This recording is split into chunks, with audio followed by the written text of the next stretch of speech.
রোহান। আপনার নাম কি বাজান? মোহাম্মদ আলালউদ্দিন।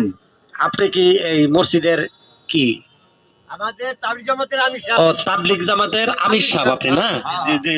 উনি তাবলিগ জামাতের আমির সাহেব। আচ্ছা, এই ছেলেটা হুজুর মানুষ, এই ছেলের রূপটা ছিল কথার কি সত্য? সত্য সত্য। এই ছেলেটা আমার থেকে চিকিৎসা নেওয়ার পরে আপনি কি রোগটা দেখছেন ভালো হয়েছে কথাটা কি সত্য? সত্য আপনি যে আমি চিকিৎসা করে দিলাম আপনি ভালো হয়েছেন কথাটা কি সত্য? সত্য হ্যাঁ সত্য। সত্য। তাহলে এরকম রুগী পাঠাই দিবেন। কি রুগী আমার কাছে একটু শুনেন।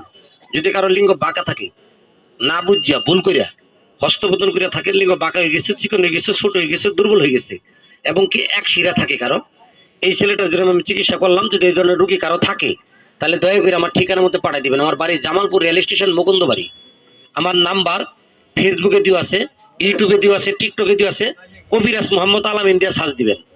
জি জি জি জি বলবো, দাঁড়ান। কবিরাজ মোহাম্মদ আলাম ইন্ডিয়া সার্চ দিবেন, তাহলে আমার আইডি বাড়ি ভরবো, ওখানে আমার নাম্বার আছে, যোগাযোগ করবেন। কথা কি বুঝতে পারছেন? এই যে ছবিটা জুটাইলাম, আপনি কি বিরক্ত হয়েছেন? জি না, খুশি? খুশি। যাই হোক, তাহলে হাত মিলান। এই যে চিকিৎসা করে দিলাম, আপনার বন্ধু বান্ধব থাকলে পাঠানি যাবে না? জি যাবে। পাঠানি যাবে। যাই হোক, তোমার পকেটে ঠিকানা আছে না? একটা ঠিকানা দাও, ভিজিটিং কার্ড দাও। এই কার্ডটা রেখে দেন। এই ছবিটা আমার, মোবাইল নাম্বার দুইটা আমার। প্রয়োজন হলে আপনি আমার সাথে যোগাযোগ করাবেন। ঠিক আছে, দিব, দাঁড়াবেন। ওকে, ধরেন। আপনাকে আমি বিদায় দিয়ে দিলাম, দাঁড়াবেন। ঠিক আছে, একটু ওষুধ লাগবো, আমি দিব।